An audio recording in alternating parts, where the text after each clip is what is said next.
It was historic 2 weeks, and I was honored and proud to work with our president and with our speaker to create a bill that Jim Clyburn has referred to as the Civil Rights Act of the 21st century, but more importantly will help small business and will help Memphis and the Med and so many people with health care.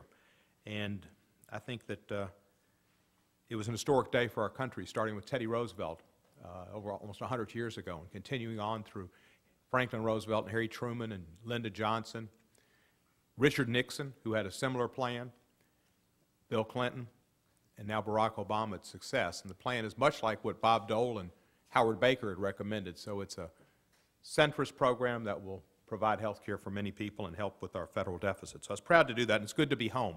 I came home after 13 days and got in my house and realized that the food I'd left in there didn't smell too good any longer.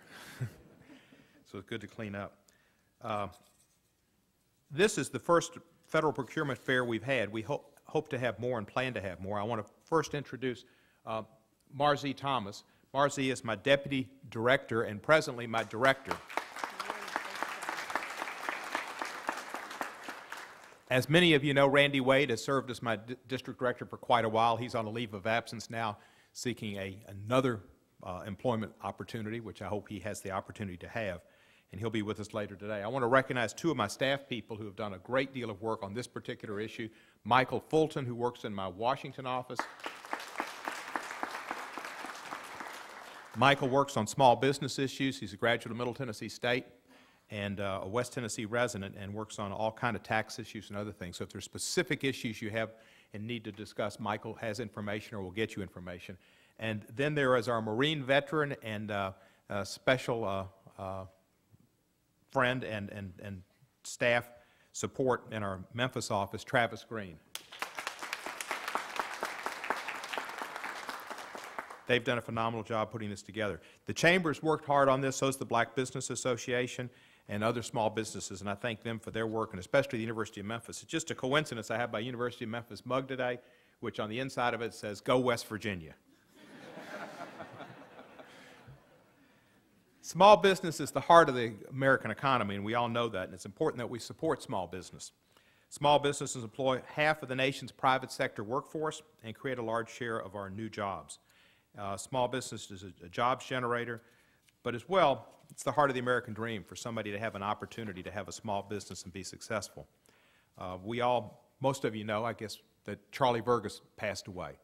Mr. Vergas had Alzheimer's and hadn't been able to participate in the business, so John and Nick had been running it.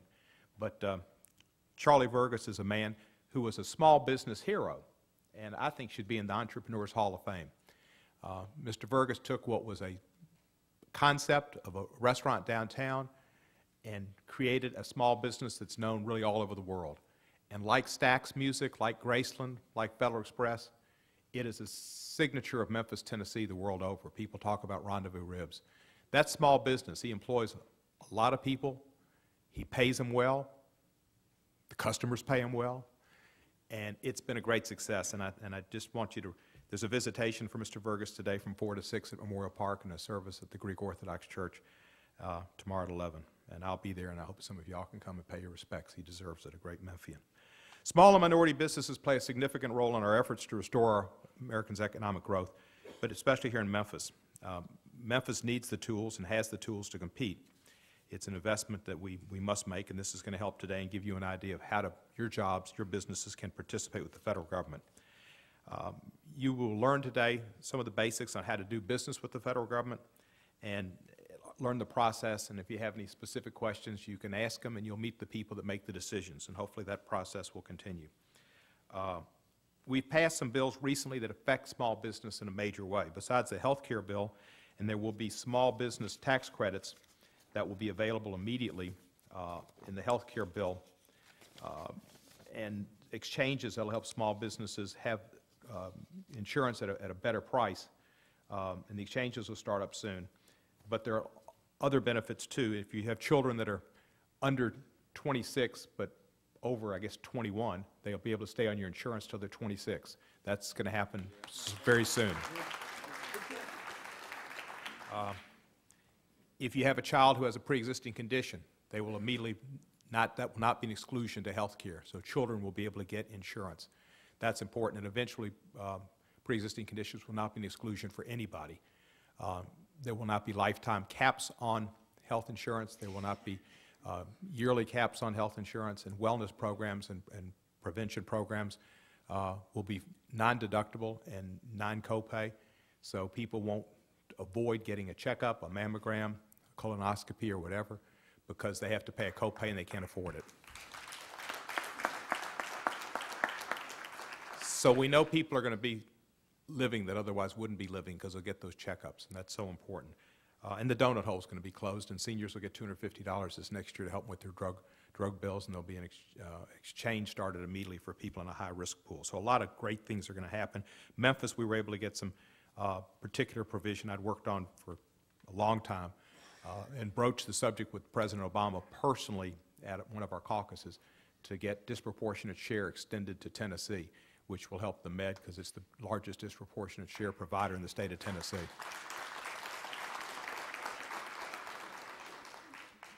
Today, those about small business, and one of the bills we passed more recently was a jobs bill, the HIRE Act. And the HIRE Act was a jobs bill the Senate passed and the House concurred in, and it will give small businesses tax credits for hiring people that have been unemployed. And if they stay on your payroll for a year, you'll get a tax credit. There's also incentives for capital investment in it. It was a smaller jobs bill, about $15 billion. It also had some money for highway infrastructure programs, which I think should have been greater. But it was basically geared toward tax credits and small business, and that bill is law. It's signed by the President. Last week we had a bill that passed the House, the Small Business and Infrastructure Jobs Tax Act of 2010, which is H.R. 4849, different from the HIRE Act, and it'll provide tax relief for small businesses and extend effective financing measures to create jobs and improve our economies. The details of that $16.8 billion job Michael can have for you if you want to see them. It hasn't gone to the Senate. We don't know what they'll do in the way of amending it or passing it. I think they will pass it, though, although the Senate is the place where bills go to die. Hopefully this will be like the health care bill. They'll pass it, and the jobs bill and the HIRE Act, and they've done a few good ones. They just haven't done enough.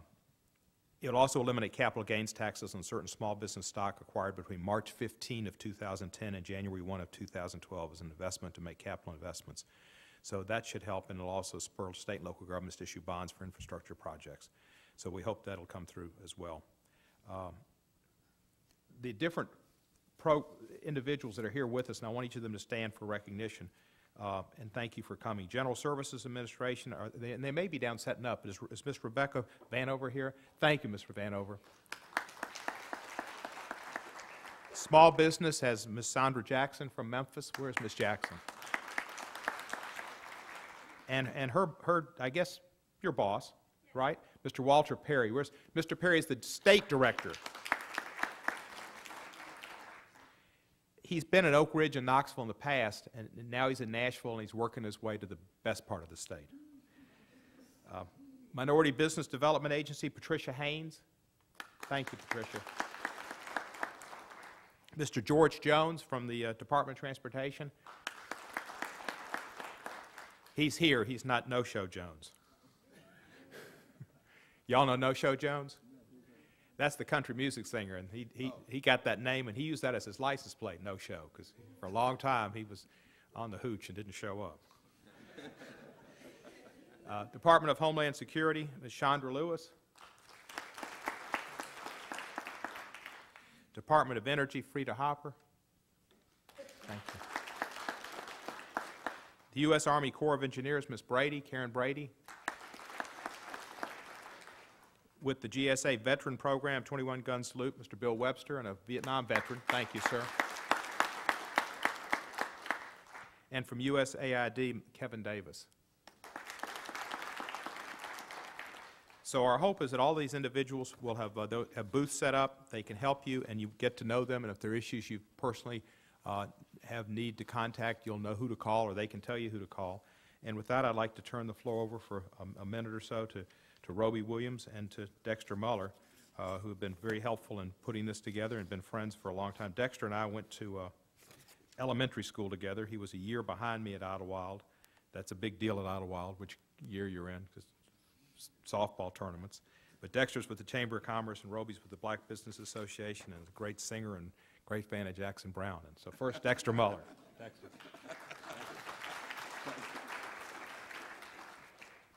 He said he was a year ahead of me, so I know exactly how old he is because I just turned 60. That's where healthcare is getting a lot more important, isn't it? I think I'm the warm-up act for Roby. Is that right? But on behalf of the Greater Memphis Chamber, I'd like to welcome all of you to the Federal Procurement Fair. And, you know, I really wanted to thank Congressman Cohen for putting this together. I've been in this room, I don't know how many times, to major events. I've never seen it completely full. I mean, this is the first time I've ever seen it this full. Also, I've come to other events like this, and having this array of federal officials, an impressive group. Thank you so much for coming to Memphis and helping our companies and citizens. If you don't get a contract with the federal government, somebody else will. If they have services or if they've got opportunities to do business, somebody's going to get it. And the main issue for us is our economy nationwide is suffering. There was an article in the newspaper recently where a reporter had called me and he said, well, how are we doing? And, you know, what's going on with our population? And I said, well, you know, we're not having as much in-migration because we haven't created as many new jobs because the economy has been hurting, and we got hurt by that pretty heavily. The years 2007, 2008 were tough years for us. And the only way that we're going to come out of that is by those of you in the room creating those opportunities. Congressman Cohen mentioned that half of the employment is in small businesses across the country. Well, any person in the chamber of business knows that 80% of the new jobs gets created by small business. Now, that's a pretty amazing number. 80% of the jobs also get created by existing businesses.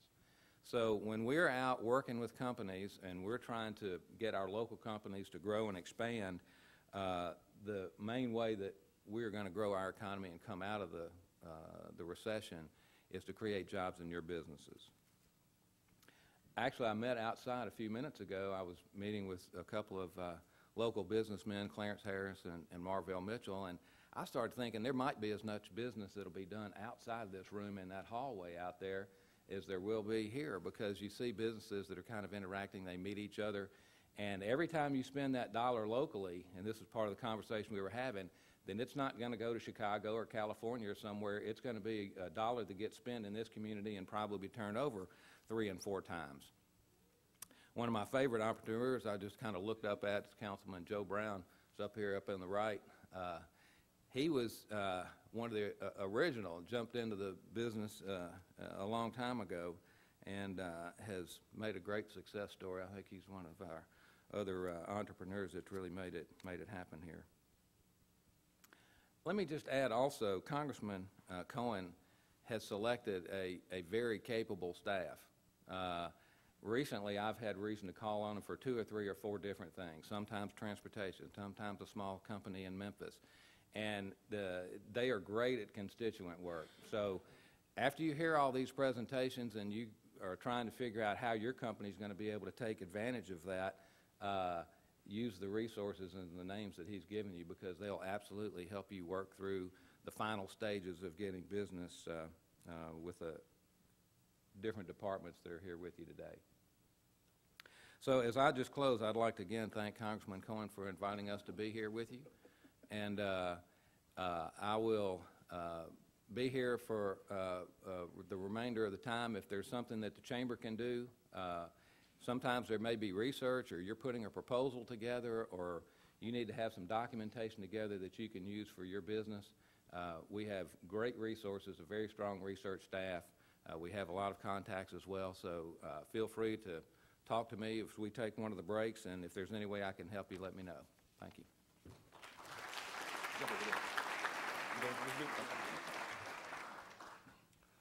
Greetings to you. Good morning. I'm Roby Williams. I serve in the capacity of president of the Black Business Association of Memphis. And I beg your indulgence, I want to do something first.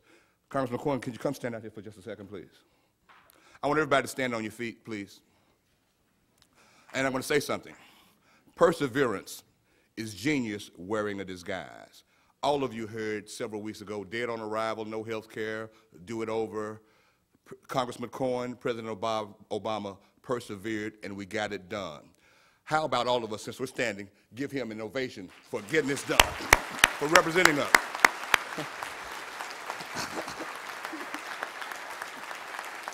And remain standing for one moment and repeat after me. Success lives in Memphis because success lives where I live. We must be willing to share our success to help others succeed. Each one must reach one and teach one. Please be seated. This meeting this morning is a big deal, Congressman. Big deal, nothing between big deal, okay? This is a big deal. I'm happy to see all of you here today. And I agree with Dexter. I've been here many times. I've never seen the room so filled. By the way, I saw a couple of people. Let me acknowledge, if I may, please. I saw there's some elected officials present. Won't you please stand? I saw Larry Miller. Please stand. Martavius Jones, Joe Brown. Any others? Just want to acknowledge you. Thank you for coming out and supporting the Congressman in this effort. Someone once said that luck is what happens when preparation meets opportunity. I hope a lot of luck happens here today. I wish you all luck. I also want to say this. The will to win is not as important as the will to prepare to win. I'm going to say that again. A fellow named Robert Montgomery Knight said that, but Bear Bryant said it first, for those of you.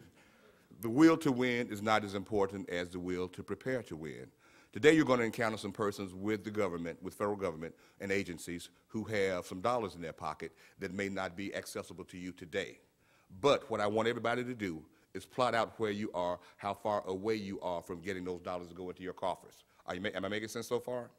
Make yourself a set of concentric circles. You may be 30 days away, 60 days away, 90 days away, 180 days away, a year away, or 2 years away. But ask the questions. How far away am I from, I have this, this, this, and this. How far away am I from being able to do business with your entity?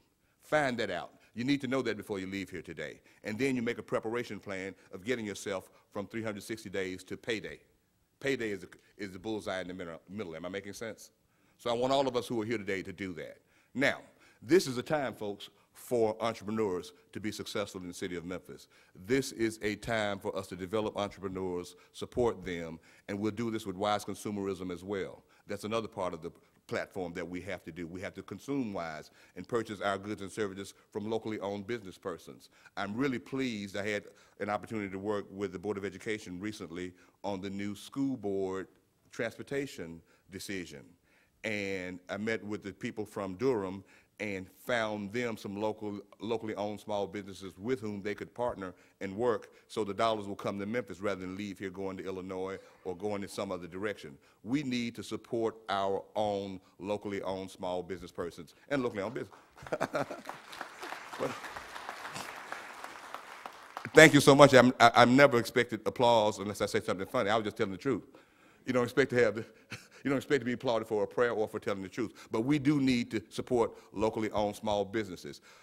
Dr. Kreiner Cash at the Board of Education says he's going to do something. He introduced a new word. He called it economic segregation. We are going to eliminate economic segregation in the city of Memphis, and I'm purposed to do that. Our congressman is purposed to do that. Dexter Moeller and the Chamber of Commerce is purposed to do that. We're going to get it done, folks. It's going to take work, but we're equal to that task.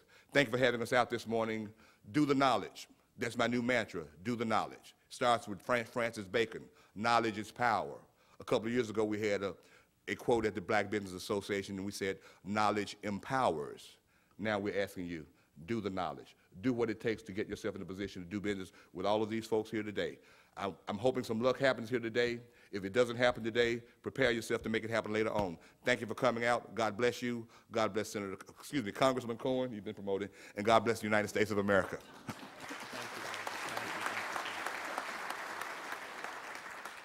First, I want to mention that I couldn't see that clearly up there, and I apologize to the elected officials. I appreciate each of you being here, and I've worked with all of you in different ways over the years, and thank you for coming.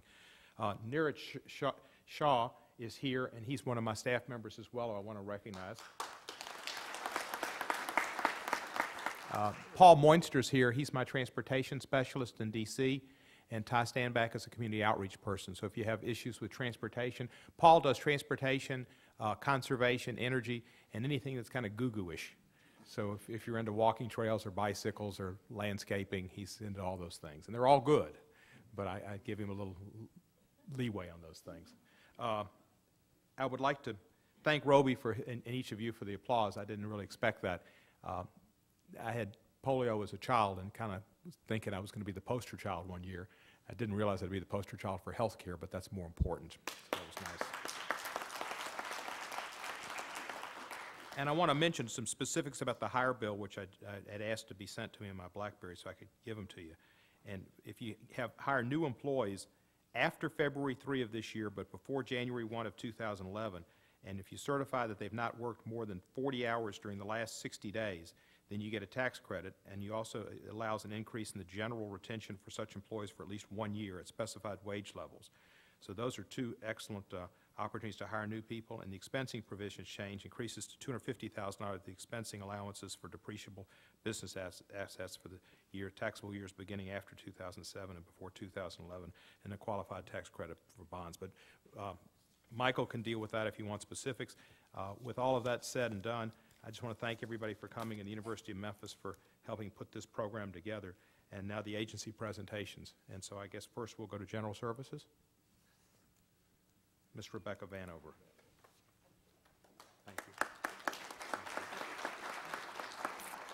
Well, it's tough to follow such dynamic speakers because doing business and contracting with the federal government is such a dry subject. I'm going to make an attempt to be as interesting and as dynamic as these guys are. But the U.S. General Services Administration, for those who are not familiar with what we are the central contracting and acquisition policy making organization for the federal government. We contract for a wide variety of goods and services that are commercially available. We have specific programs that give priority to contracting with small businesses, and we're going to get into that a little bit later. I've only got a few minutes to speak, and everything that all of the information that I will be giving you in this presentation, as well as the information that's available at our counseling table, if you lose it or forget it or lose a business card, just remember gsa.gov. There's everything you need to know about doing business on a contractual level with GSA is on gsa.gov. There's also free classes that you can take through the internet or by webinar. So please take advantage of those if you're interested in learning the intricacies of doing business with the federal government. But GSA consists of two main contracting arms. One is the Federal Acquisition Services. This is the branch of GSA that contracts for the commercially available products and services that you would find at Office Depot, Home Depot, Lowe's, Sears, Kroger, Publix, Walmart. We also, through this branch, contract for a wide range of professional and non-professional services. We contract for something like laborers all the way up to scientists and doctors.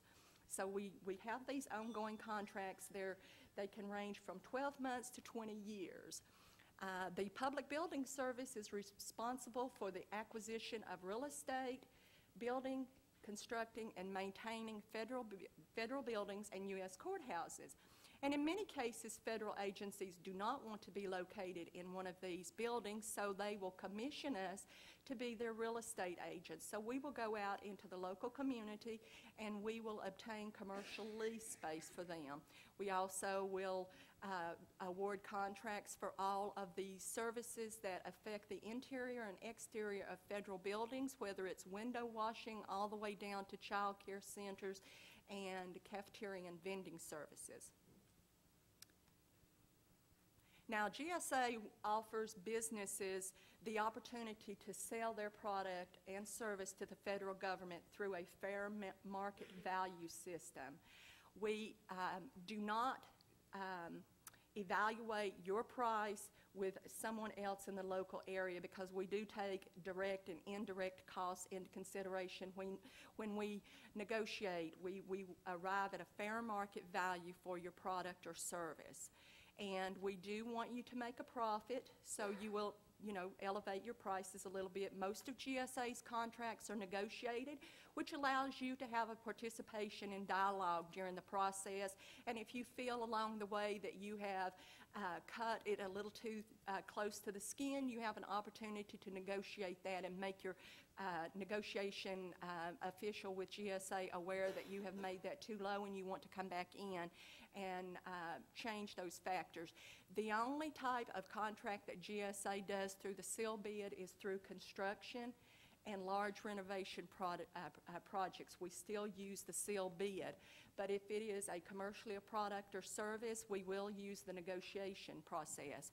GSA advertises all of our contracting opportunities on the internet at FedBizOps, fbo.gov, and we allow an adequate period of time for all interested businesses to submit a proposal for that. Now, if it is a commercially available product or service with the exclusion of anything to do with buildings, those are open continuously for receipt of bid proposals. So if you see a notice today, but you're not quite ready to put in a proposal, you can go back in 3 months or 6 months. That is still going to be there. There may be some refreshments to that solicitation, and we're going to talk about solicitations at my table. We can't go into all of the intricacies here. But GSA, we've already talked about GSA as the government's landlord, and we have thousands of federal buildings and U.S. courthouses in our portfolio. Region 4 is the 8 southeastern states, and outside the Boston and Washington, D.C. area, we have the largest number of historical federal buildings in our portfolio, so we contract for renovation and construction with renovation and construction companies that have a past history of architectural renovation. We also contract for child care and exercise facilities. We have infirmaries on site. So all of those things are going to be awarded primarily to the Small Business Program. I'm from the Regional Office of Small Business Utilization in Atlanta, and it is my program's responsibility to ensure that the small business interests are pushed forward in GSA.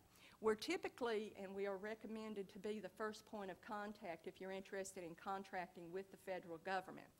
Because GSA is the central and primary contracting agency, many agencies will prefer that you have a GSA contract in order to do business with you. The federal government is the world's largest consolidated marketplace, and currently over 85% of our contracts are awarded to small businesses with less than 50 employees. So you see that it is a doable activity to achieve. We do recommend that you at least educate yourself. If you do not want to call us, you can go on gsa.gov and find out how to do business with the federal government. It is not necessary to have a contract with GSA in order to do business. However, if you do not have a contract with GSA, it means that you have to do your own cold marketing calls, and federal agencies are limited to the dollar amount that they can do business without a contract. It just increases your marketing efforts and paperwork that you have to go through every time you want to do business with the federal government. Whereas when you go through it one time with GSA, that is it for the term of that contract. So GSA will perform all of the administrative actions required with that to establish that you are offering a fair market value.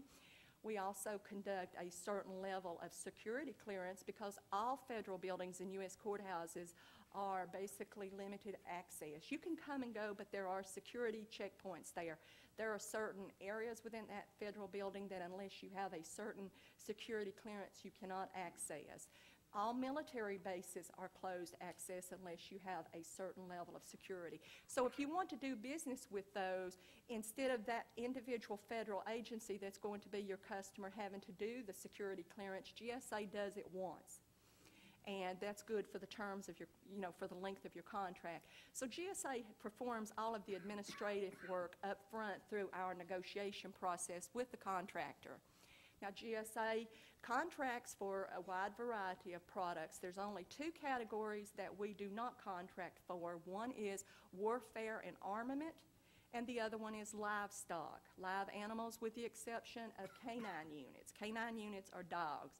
Now, when you look on FedBiz Ops, you will notice that the federal terminology is a little bit different than you and I would have in a conversation. Instead of dogs, we say canine units. Instead of a dog cage that goes in the back of the car, we refer to that as a portable, collapsible canine transport unit. So you have to know, and if you have office supplies and office equipment and you have clocks, we call those time measurement devices. So it is a little bit different jargon when you're looking on there and you wonder, but I am getting the cue to vacate the podium. But we will have a wide variety of resource material at the counseling table. Thank you. Thank you. Before I recognize Ms. Sandra Jackson, if she'd come up, I want to thank Ms. Vanover, and I want to recognize County Commissioner J.W. Gibson, who's present. Thank you. And I want you to see Paul Moynister, who is my transportation and goo-goo guy, and he just asked me, what is goo-goo? But he's outstanding Memphian, a graduate of Washington University, and worked for the Department of Transportation and came to us, what was it, about 9 months ago? Yes, sir. 9 months, our new birth. Ms. Jackson.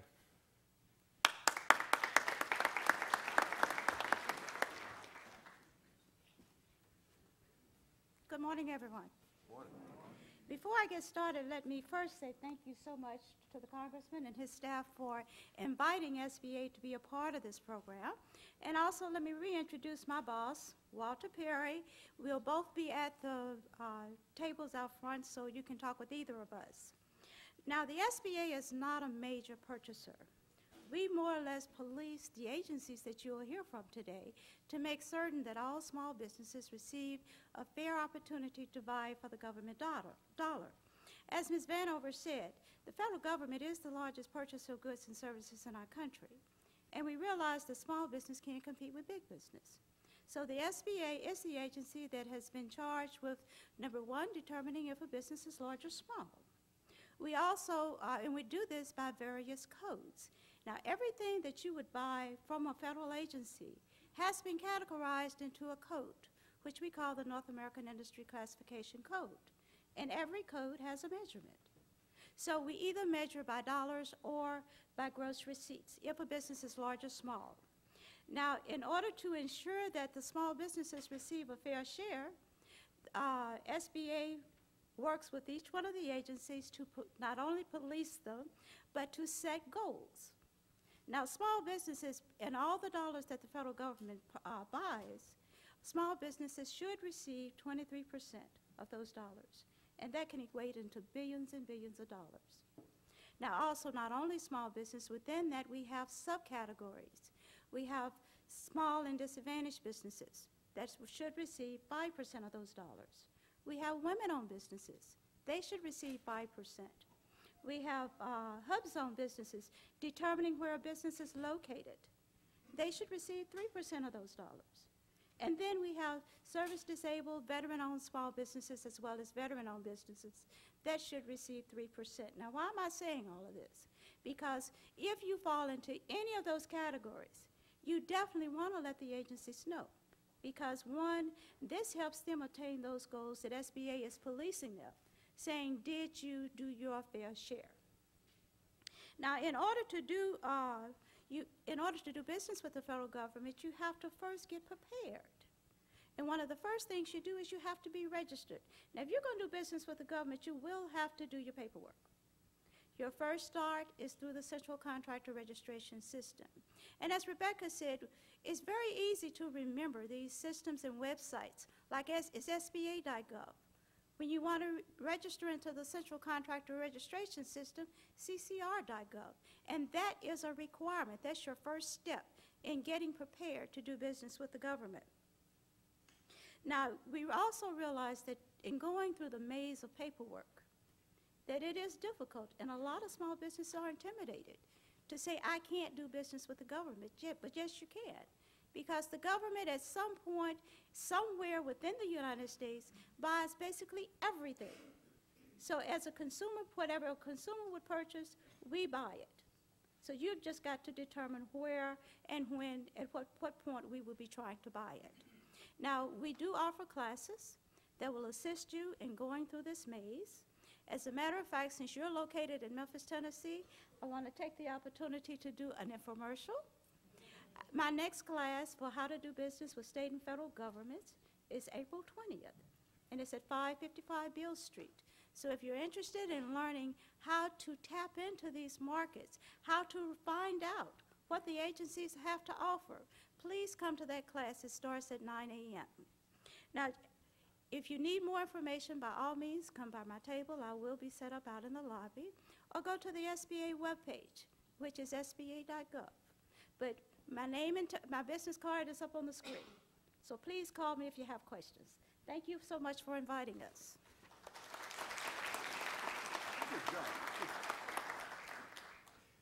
Thank Ms. Jackson, and now Ms. Patricia Haynes, Minority Business Development, if she's. Thank you.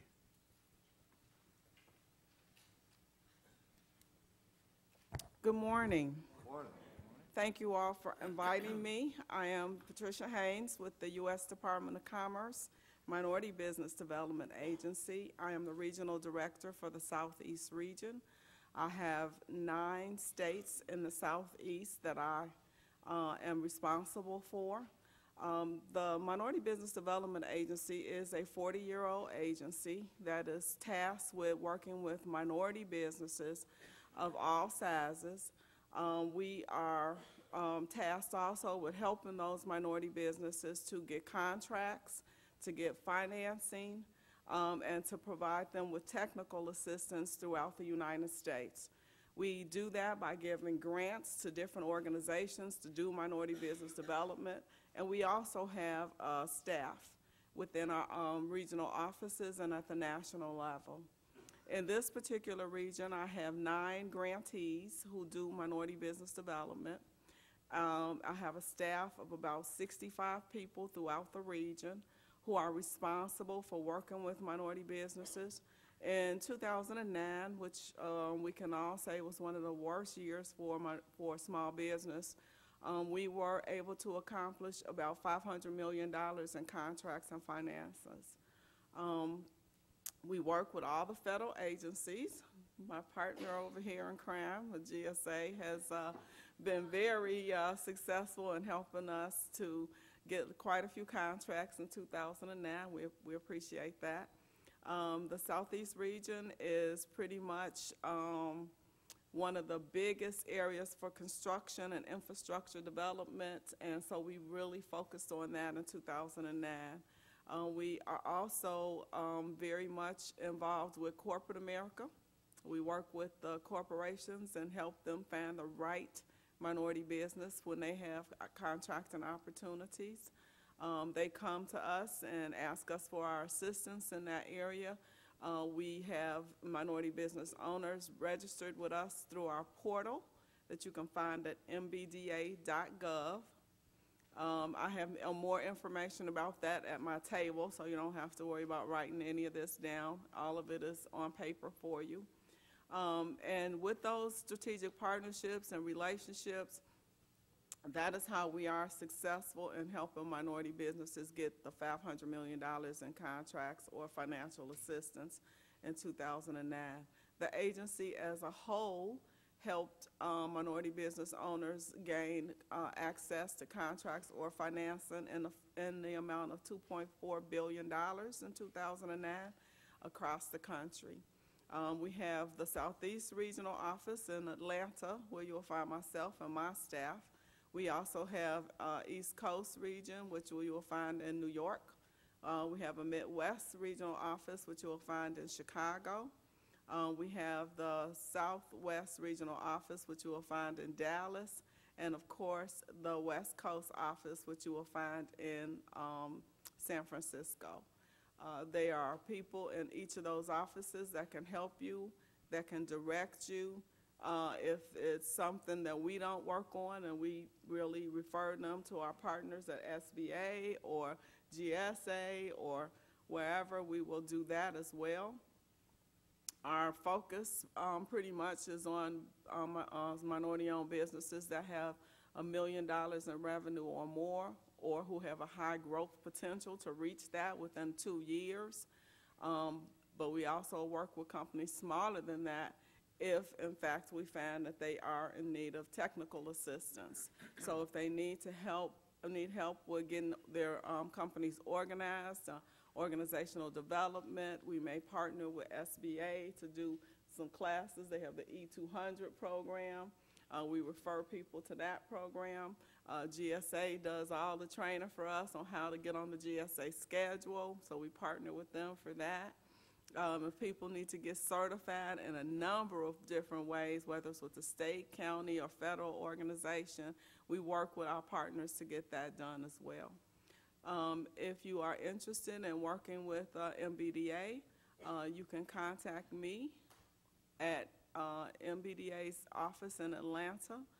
The number is 404-730-3300, and you can just wait if you want. That information will be at my table. Thank you very much for inviting me, and I appreciate it. Thank you. I want to thank Ms. Haynes for coming over from Atlanta. And while we appreciate her coming here from Atlanta, we want to have our own office here in Memphis. The state of Tennessee is, I think, the only state without an office. Birmingham has one. What is the other state? Kentucky. Well, they got our coach.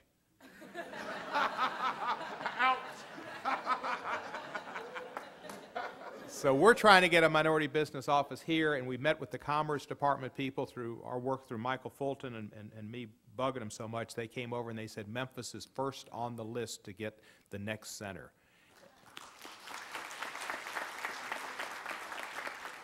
As Mr. George Jones comes up from the Department of Transportation, I want to recognize Ty Standback, who is a Memphian, who is a Yale graduate. Come on up, Mr. Jones. Ty is, and I got to tell you a story about how Ty got on my staff. I had read a story about her in the Commercial Appeal and how she was a political junkie and really into it. And I'd read it and remembered it, and then I had come back from, I think it was Turkey, and I was in Chicago and jet lagged as all get out, and a girl comes bounding up to me and hands me her card and says, "I'm from Memphis, and here's my card," and says hello and bounds off, and it was Ty Standback. In the back of it, it said, "Future President of the United States."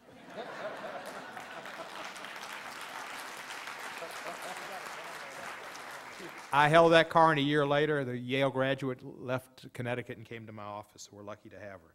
Mr. Jones, you're next. Good morning, everybody. Good morning. Thank you so much, Congressman Cohen, for inviting me. I hail from the state of North Carolina, and I'm happy to be in the great state of Tennessee. And I'm grateful to have an opportunity to talk to you a little bit about the Transportation Department and some of the program activities that we have on board.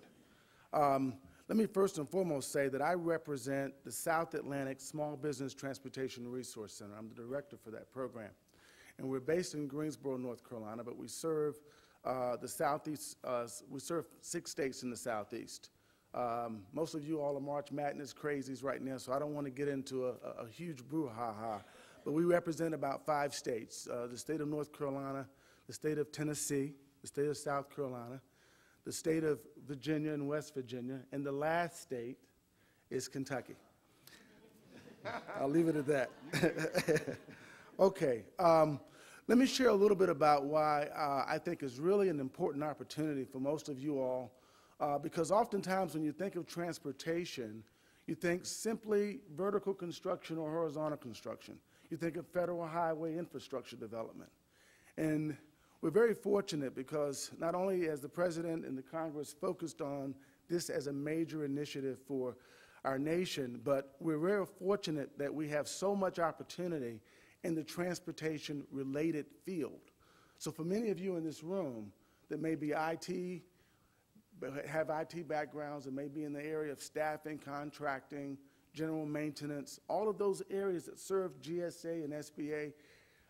This is a tremendous opportunity in transportation because we're focusing more on high-speed rail across the country. We're focusing more on improving and enhancing our international airports across the country.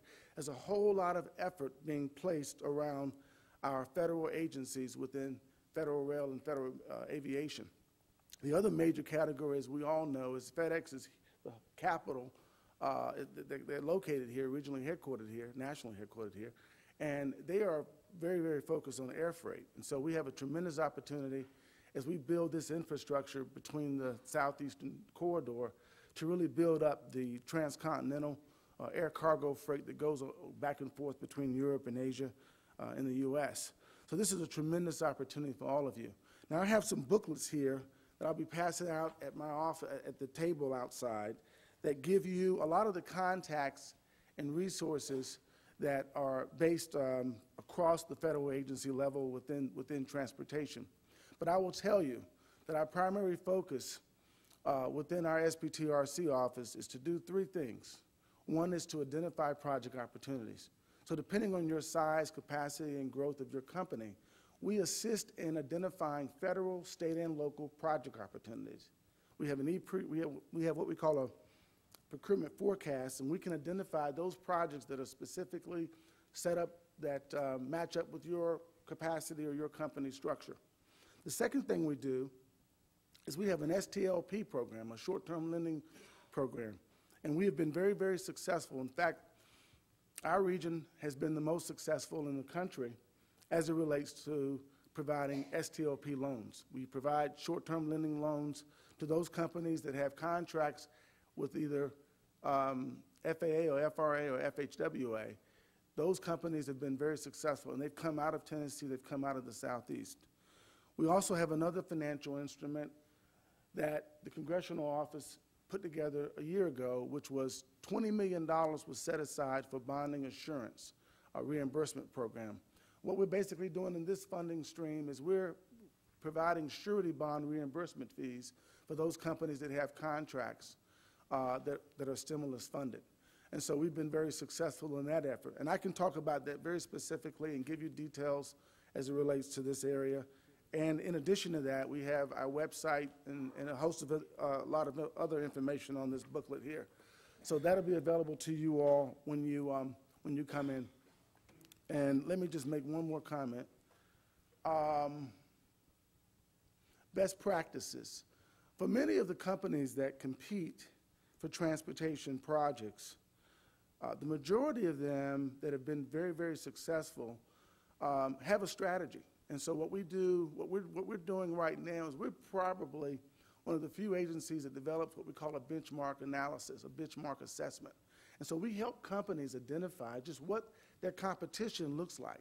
So for many of you that may have a specific business or a particular area of interest, we can give you a benchmark survey of just what your competition looks like in that industry. So feel free to stop by.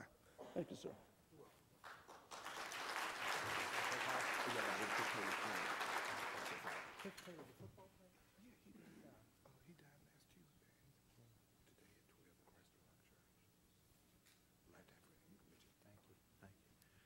Thank you, thank you. I was just, Roby had to leave and go to the funeral of Cliff Taylor, who I didn't know had passed. He was a running back, if I remember, number 33 from Memphis State, and a graduate of Southside, and apparently his funeral's today at noon. I didn't know he passed. I want to, well, Elise Addington's here, who works on my staff, and I want to recognize Elise. Thank you. She works in the Memphis office and is going to Yale Divinity School next fall, so that's great. And thank you. I want to mention that as part of the health care bill, we also passed a great education reform. It'll save $61 billion in the student loan program. That money, thank you. That money otherwise went as a subsidy to banks, and the problems the banks had, they would not have been able to make loans. It'll be a direct lending program. The federal government will save us $10 billion toward deficit reduction and put $51 billion into Pell Grants to increase them over the years, and $2.5 billion at HBCUs and $2 billion into community colleges. And now if Ms. Chandra Lewis from the Department of Homeland Security would come forward, I appreciate that. Thank you.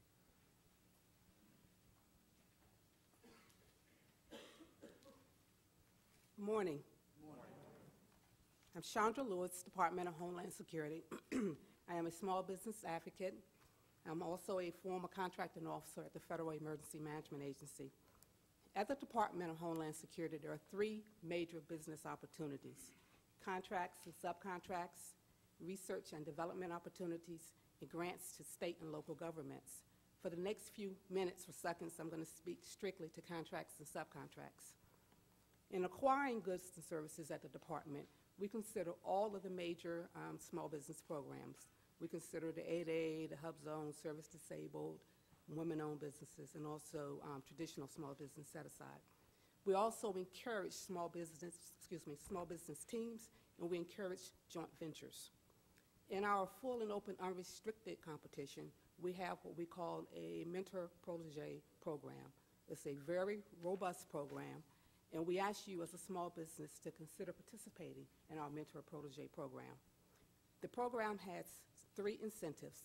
There is a pre-award incentive, a post-award incentive, as well as annual recognition in our award ceremony.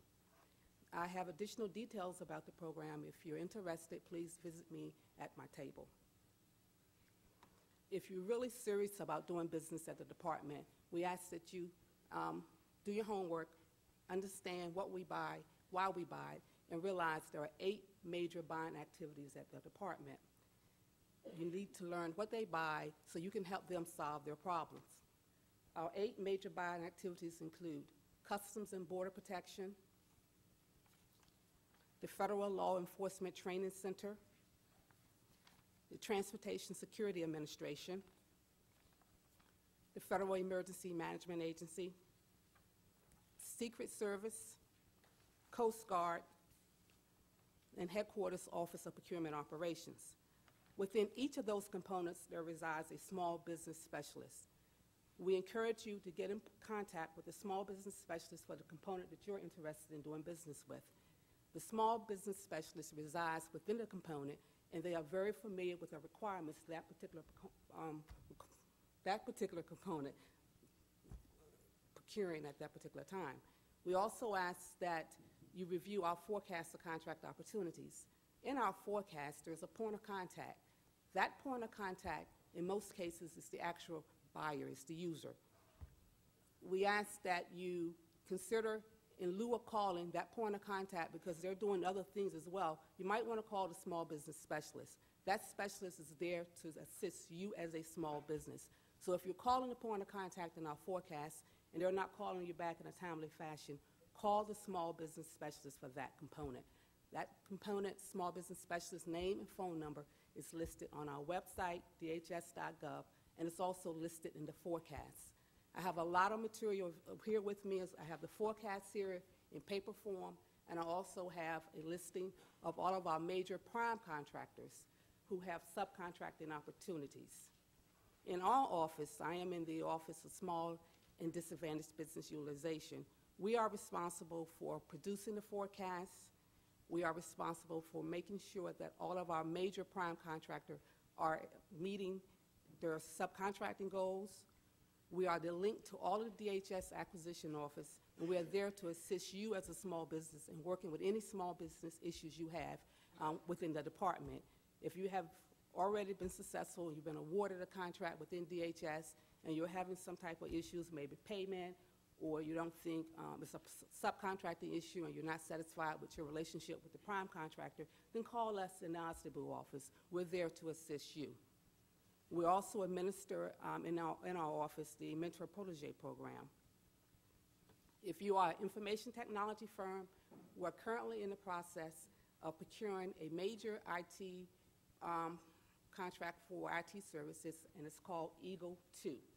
If you are interested in any information about Eagle 2, please stop by my table and give me a visit. I have a lot of information I'll be more than happy to share with you as it relates to IT products, goods, and services. In Washington, D.C., every month we hold a vendor outreach session.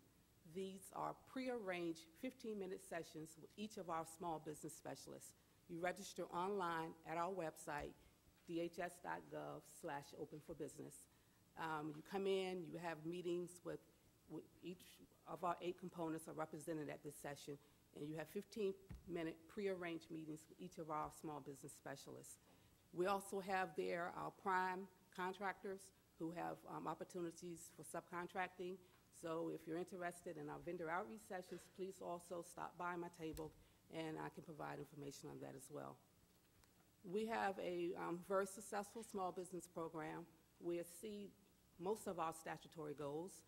We were a little weak in our service disabled program, and we're also weak in Hub Zone.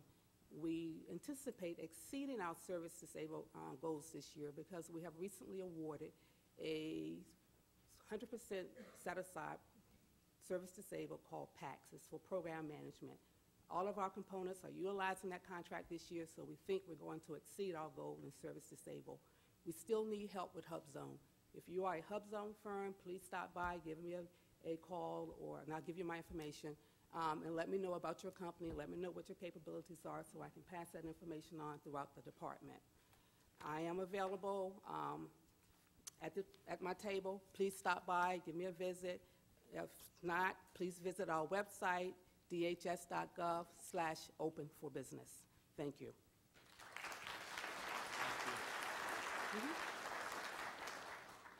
Thank you.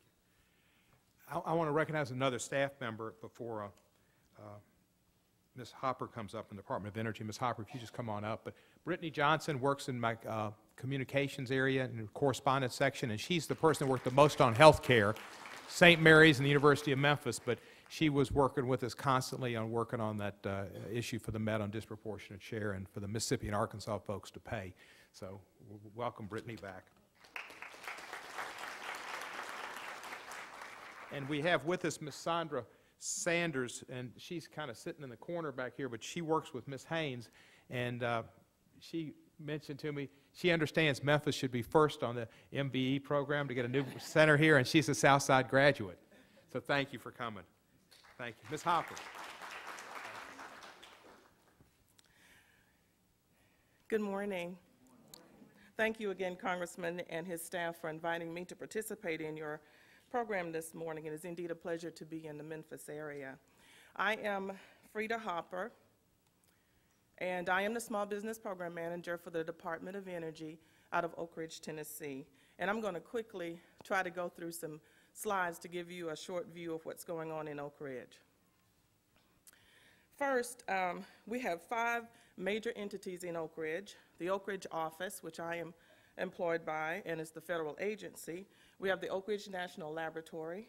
We have the Y-12 office site, the Oak Ridge Institute for Science and Education, and the Office of Scientific and Technical, Information. And they carry out all these particular mission statements that we have here. And then we also have the Integrated Service Center that we provide support to the science laboratories across the United States. We are the major payment center, and we provide additional support to other areas as well.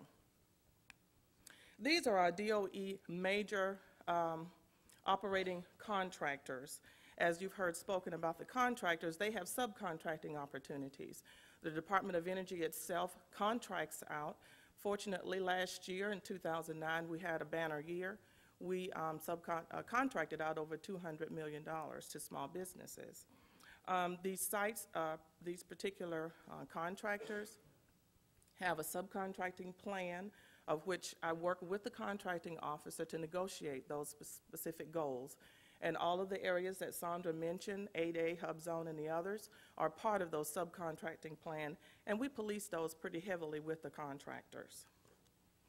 These are additional contractors. I have information about how to contact them, work with them about your opportunities. We buy lots of products as well as a lot of services. A lot of our services are technically required type services. We have several programs that we work for, the Office of Science, Environmental Management. We have the nuclear energy and the major prime contractors that, let me go back one more. These major contractors provide all of the work that we, the Department of Energy and Oak Ridge, oversee. We make sure that they are doing the work correctly. We make sure that we have every opportunity available for small businesses to participate. I'm kind of the gatekeeper for the small businesses. So I ask that you visit with me first so I can give you some directions as to which major prime contractors may best benefit you, and you don't waste your time, because we want you to get the best buck that you can for the time that you want to spend with us. Here is just a little bit of information in regards to the community itself and what the impact is on the Oak Ridge area. As you can see, statewide, we impact with a lot of dollars, employees, sales tax, and we are the 4th largest employer in the state of Tennessee. I have additional information at my desk, not my desk, but at my booth, that I have business cards and I have contact names. I've got a one-page sheet that will identify our major prime contractors, and each one of those major prime contractors have a small business program manager, and they are their gatekeeper for their particular area. But I'll be more than happy to work with you and direct you to those specific areas. And the last slide I have is just a little bit of the goals that are going on right now. As I mentioned earlier, I work with the contracting officer for each one of our major prime contractors, and we come up with the goals that they are to maintain throughout the year.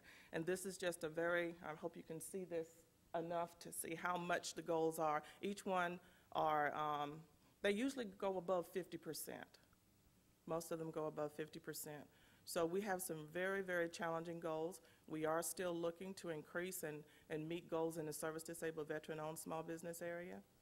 That has been a challenge for us, but we're continuing to try to reach out more to those as well as the other small business categories. Again, thank you for the opportunity to be here, and I wish you all luck, as he said earlier. Thank you very much.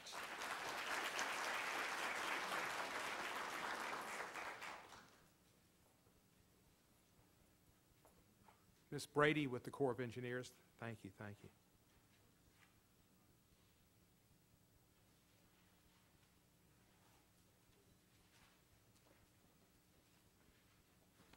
Good morning. You have my slides? Okay. Good morning. I'm Karen Brady. I'm the Small Business Program Manager for the Memphis District Corps of Engineers. I'm here in Memphis, and I'm in the Federal Building. I also have my Chief of Contracting, Jean Todd, is present with me. I'm not sure exactly where oh, there she is. She's up there waving her hand. So we have a representative from contracting here also. The Department of Defense is one of the largest buyers of small business services. In 2009, the Department of Army obligated close to $29 billion in contracts. The Corps of Engineers, our goal to do business with small business, our goal this year is 33% of all contract dollars obligated are to go to small businesses. Last year, in FY09, we obligated 70% of our contract dollars to small businesses, and our total program was over $123 million. Okay, let's go to the next slide. Okay, one of the advantages of being on the program where I am now, a lot of these things that I have listed here have already been discussed, so basically I'm just going to highlight some things that haven't already been discussed with you today. Identify your products and services. One of the things I would advise you to do is also target your agency, research your agency so that you know what it is that they buy, so that you won't be wasting your time marketing to them. I'm in a federal building, so I'm not looking for any contractors to do painting because that's already contracted by GSA. As Sandra mentioned, you need to be in CCR. If you want to do business with the federal government, you have to be registered in the Central Contractor Registration Database. And we use that for market research. If I'm looking for a small business in Memphis that does levy work, I'm going to find that NAICS code, and I'm going to go to CCR or the Dynamic Small Business Search, and I'm going to research you. I'm going to look for you. That's my way of finding you, is through CCR and the Small Business Dynamic Business Search. Also, we have online reps and certs, which we call ORCA. Before, every solicitation you had to certify and represent yourself as a small business or a small disadvantaged business, but now online reps and certs where you can just update those with every procurement that you have. It'll show if you're a small business depending on what the NAICS code is. For the Corps of Engineers, most of our contracts are construction. We do river construction, levee resurfacing, stone dike construction, relief wells. We also do janitorial services, computer services. We buy paper, that type of thing. But our NAICS code that we use the most is 237990. For a small business, for heavy construction, is $33.5 million, which sounds like a lot of money, but 33.5 and under, you would be considered a small business for most of our contracts. Okay, next one. Okay, these are just some of the available resources that you might want to tap into. The SBA, counseling, training, free training online, the Small Business Development Center, Procurement Technical Assistance Center, PTAC. They provide training, bid matching. If you are one of their clients, they will search FedBizOps for you and send you an email letting you know the types of procurements that you're interested in, so you don't have to go through them all yourself.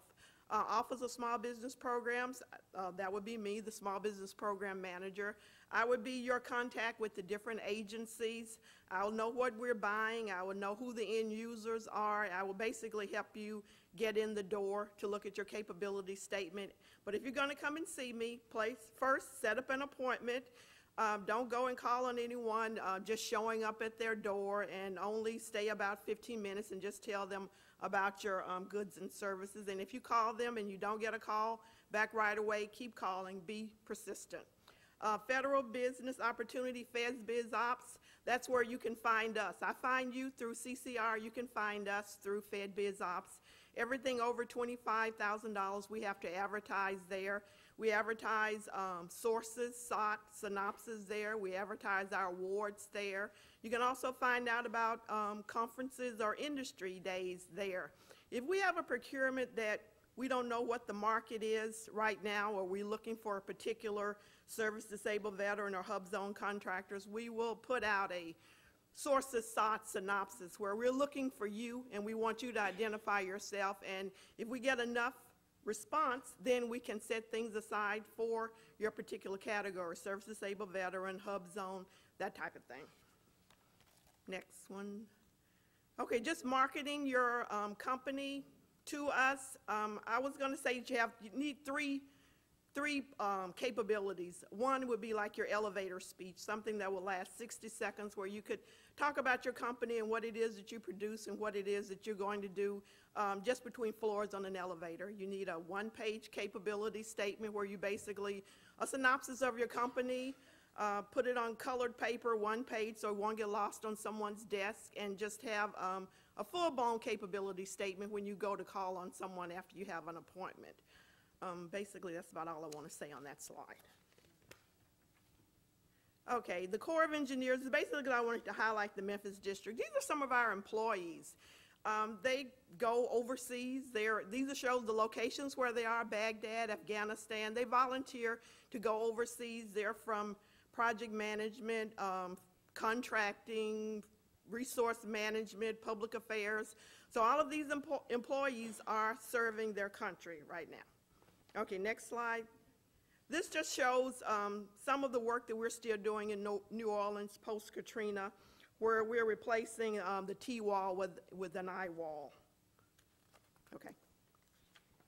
This is some of our work that's going on that is through the Recovery Act. Up in the corner is one of our environmental employees. He's going down in sub-degrees weather to check out endangered species mussels before we start a project there. The other slide shows levee resurfacing that we're doing, or bank stabilization that we're doing in Arkansas. Next slide. Okay, the picture to my left would be repairing the Hickman Bluff wall in Hickman, Kentucky. Also putting crushed stone on some levee crowns. So these are the types of projects that the Corps of Engineers does. Next one. Okay, the top picture is dredging on the White River, and the one at the bottom shows some boat ramps that we were doing on the Mississippi River. Next slide. Okay, also repairs on Hickman Bluff, and then repairing some of the discharge hoses that we use for the dredging. Okay. One of our facilities is at Inslee Engineer Yard, where they are the Marine Design Center, and this is one of our dredges, the Dredge Hurley, that's dry docked at Inslee. And you can see just how gigantic it is by looking at the people below. They are doing like a ladder extension for the Dredge Hurley. The Small Business Office, we have goals to do business with small business. Our goals are a lot larger than the ones that Sandra had mentioned. For small business, we're to do 33% of our contract dollars obligated with small business, 18% with small disadvantaged business, 10% with hub zone, 3% with service-disabled veterans, and close to 6% with women. We're doing fine in all of those categories right now. I'm still looking for service-disabled veterans. That's one of the categories that I'm focusing on right now. So if you're here, you're a service-disabled veteran, you think that your capabilities match up with the Corps of Engineers, come by our table. Thank you.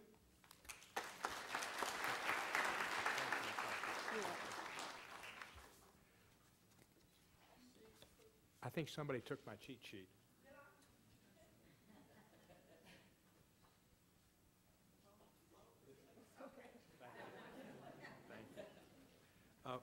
And as I'd like to ask Mr. Webster to come up, and as he comes up, Ty, if you come out, Earl, would you come out? Earl Standback is a photographer, the Tri-State Defender. Do you think they look like each other? Father did well, father and daughter. Daughter did well, too.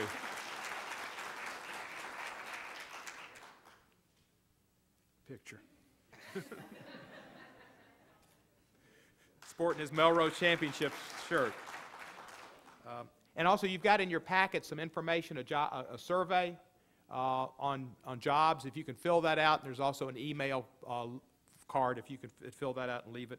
And now, Mr. Bill Webster, and thank you for your service in Vietnam. Thank you, sir. Good morning. I flew in last night from Washington, D.C. I work in the D.C. area, and to help your economy, one of the first things I did was go eat for some great barbecue. It was fantastic. I really helped the small business in the amount I ate. It helped here a bit. I got to stop this a little bit because I think I gained 5 pounds, but it was good stuff. I am GSA's senior advocate for service-disabled, veteran-owned small business. Every agency is required to have somebody like me. Most of them are in D.C. Most of them are veterans like I am from Vietnam, but all of them care greatly about veterans, greatly. So rely on them, call them, and let them know when you're having some issues if you're in a service-disabled veteran. My goal here today is just to let you know that we're out here. We're here to help you as best we can. Reach out to us. I actually have Tony Island here who does a lot of the actual legwork, so keep him in mind as well. The 21 Gun Salute is GSA's program to recognize veterans. It's to recognize veterans who gave a lot. Some give all, you know, the saying goes, and everybody gave a lot. They've done a lot to protect our freedoms. They've done a lot to keep us the way we are and to keep us safe. And they're doing a lot, and they aren't asking a lot in return. And what we do by helping service-disabled veteran-owned small business is to help themselves get back into the life that they deserve. The 21 Gun Salute is our way of helping them, recognizing them, and making sure that they have a shot and to honor them as well. I used to be a small business person. I was a home builder. And we talk about what does the government want. You've heard from all of these great people who've told you a little bit about what they're doing and what they're looking for. But life is pretty simple. You know, I was a businessman, and when did I want somebody to help me? When did I use somebody? When did I contract with somebody? It was a simple thing. If you could make it easier, better, faster for me to do what it was that I do, I wanted to do business with you. If you understood what I was trying to do and what I was trying to accomplish, and you understood a bit about my business, I wanted to go to you. If you gave me products and services that I needed, I wanted to go to you. And we're no different. The government's no different than you and your business and you and your personal life. I want to spend the government's money. You want us to spend your money because you're the taxpayers who give it to us. You want us to spend your money in a manner that assures it's being used wisely. We also have a mentoring program. It's a new program. We have about a dozen service-disabled, veteran-owned small businesses in it already. We have some other small businesses as well. But this is a place where folks who don't understand how to do business can get a leg up with companies that do. And the mentoring helps greatly. As I said before, we owe our veterans a lot. They're the reason we have the freedoms that we have, are because of the sacrifices they gave. We at Service Disabled Veteran and Small Business Advocates and we, the government, can open doors for you. But you're the one that's going to have to do the really hard work to go through that door. We're here to help you, but there's a lot of hard work on your side as well. Thank you very much for inviting me. Thank you.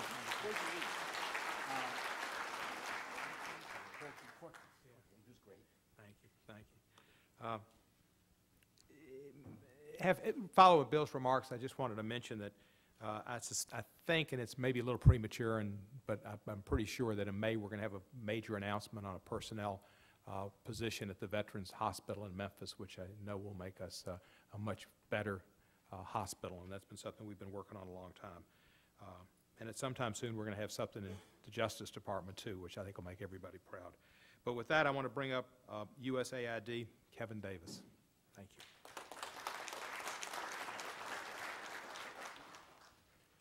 Good morning. I'd like to thank the Congressman for inviting us here. I work in the small business office, just like a lot of the people here that spoke at USAID. And one thing, I'll give you an overview of USAID. We work in more than 85 countries around the world. We're broken up in regions. We would have an Africa Bureau, a Latin America Bureau, and a Europe-Eurasia Bureau.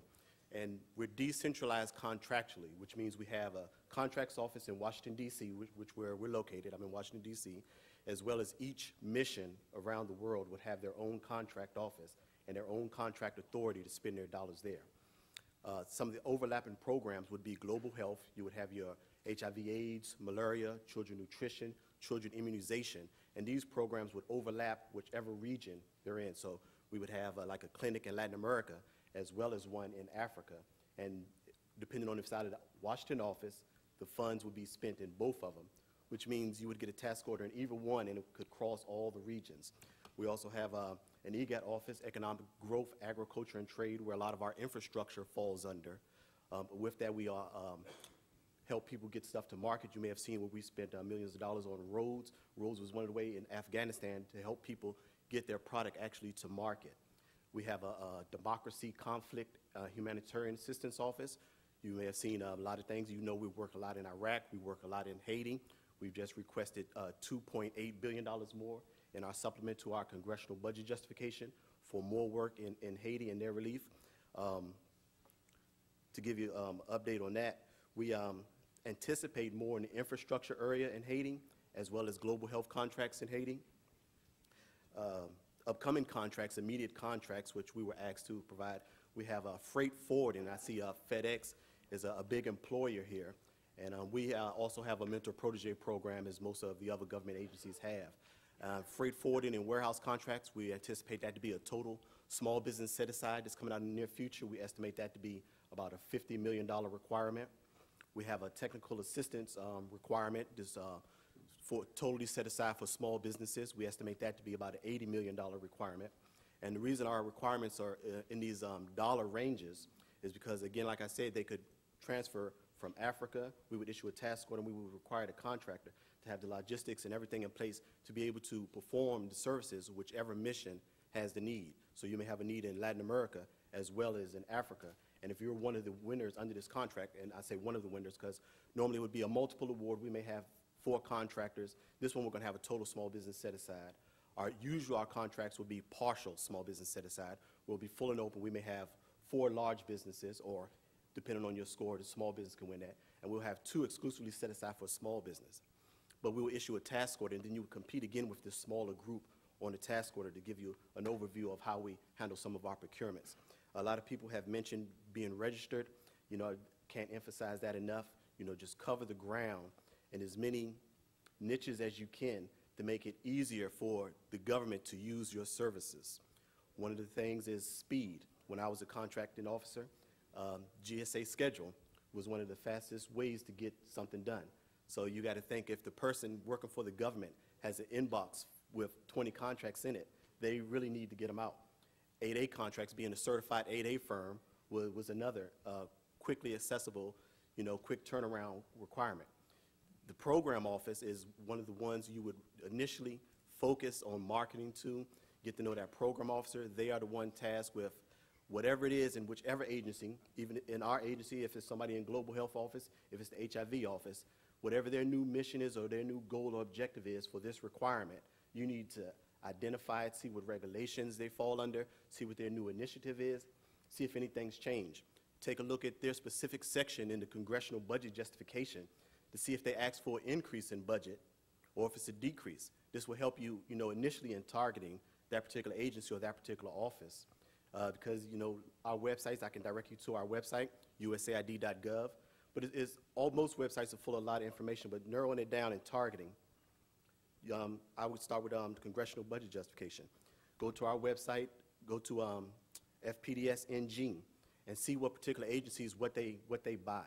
See which offices buy what you sell, your products or your services, and start narrowing down to particular agencies. If you go to FedBizOps and pull up a list, you'll have thousands of agencies and services to choose from. Go to ours and just narrow it down. Start picking them by agency. You might want to start picking the ones that are closer here in Memphis. Or us being a global agency, the internet has expanded stuff for business to consumer. Come to our agency and allow it to expand it for business to government, because we work globally. 99% of our work is overseas. Saying that, we also have all the services that any office would need, any agency would need in Washington, D.C. That's where we're located. From 8A firms performing furniture moving to just printing our monthly newspaper, technical analysis to just having people on staff for secretarial services. So all these services are provided by any one of the agencies, and I would recommend to look at all of them. I mentioned some of the things for you to identify prime work. With my job, I focus on the small business, actually getting the prime work, so you would be the leader of that contract. Alternative to that is subcontract work, working with some of the larger primes who win the contract. You can identify some of them also through FedBizOps. Look at the interested vendors list and see what firms are interested in partnering, joint venturing, or even mentoring. I would recommend doing this in advance, because you have to build a relationship, and so you could be a included member on that team rather than just a name on a piece of paper that comes through my office and you never get any work. Build a relationship even when you're approaching a mentor-protege agreement. I would recommend building that relationship with a firm that you've already worked with, that you've already have experience working with, that you're comfortable with, and they'll do the same. That's why I recommend for requirements before they even come up, to start building relationships, come to events like this, events that cover some of the program areas that we work with. Under our EGAP Bureau I mentioned, Economic Growth, Agriculture, and Trade, we have a water office, and there's a World Water Week. Go to some of the events, meet some of the people, see what our new initiatives are and where those programs are going, how the dollars are being spent. We do a lot of contracts as well as cooperative and agreements. Our largest contractor may receive about $300 million a year from us, while our largest grantee receives $500 million a year for us. In these economic times, that may be a different approach that your business needs to take rather than just going after contracts. Sometimes you may have to go after a grant or a cooperative agreement, even if you're breaking even and you don't have profit on a cooperative agreement. On our website, we have our large contractors, prime contractors, also post their needs as subcontracts, and you can identify that under the Procurement Information Bulletin, and that's under, of course, again, usaid.gov. And I would like to say again, I'm Kevin Davis in the Small Business Office. I didn't have a slide, but my telephone number is 202-712-4239, and my email address is kedavis@usaid.gov. Thank you. Thank you, sir. I want to thank all of our agencies that have come to share with us and for their presentation. We finished on time. I was going to do a small question and answer, and if anybody has a question they think is general in nature before we go to the one-on-one networking opportunities out in the hall, one-on-one that would affect a question that's general in nature for anybody, we can maybe field one or two. So does anybody have a question? Yes, sir. And do you have a microphone system? How does that? Okay. Is there? You have to hit a button, I think. Will you tell us your name? Speaking to the mic. A webcast of this, can a person log on and hear this? I'd like to take a show with other people. Travis, you come up, because Travis is a great deal responsible for this, and he deserves some recognition. There's a camera right. And Michael Fulton, my counterpart. There's a camera right here that's going to be put on the videotaping right now, and they're going to put it on the website once we're finished with this, so you can watch this if you want to. Be on our website, Cohen. Yes, sir. It's cohen.house.gov. Thank you. Any other questions? Cohen, C-O-H-E-N, .house, H-O-U-S-E, .gov, G-O-V. Sign up for the newsletter. If there are no other questions, I thank each of you for attending. The one-on-one networking is outside. Get some business for Memphis. Thank you.